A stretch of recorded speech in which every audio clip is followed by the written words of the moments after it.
So do you prefer working with your hands rather than spreadsheets? This is the world of other craft trades, everything from mechanics to electricians. Employment growth here has been steady, keeping pace with the national average. This sector is becoming unexpectedly glamorous thanks to the climate agenda. We need new talent to support offshore energy development, solar panel installation and maintaining electric vehicles. You'll mainly work in industry or construction. This means your traditional trade skills must evolve to include digital and green applications. The most critical shortages are directly linked to large-scale infrastructure projects.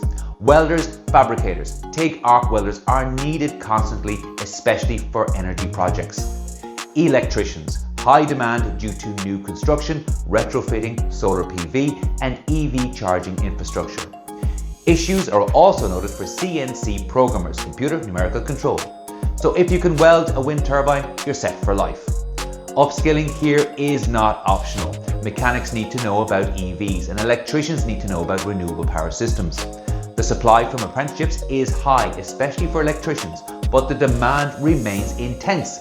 This means career longevity depends on your willingness to adapt to new technologies like digitization and automation. This is where tradition meets the future. Get training and you can tell your grandkids you helped build Ireland's offshore energy grid.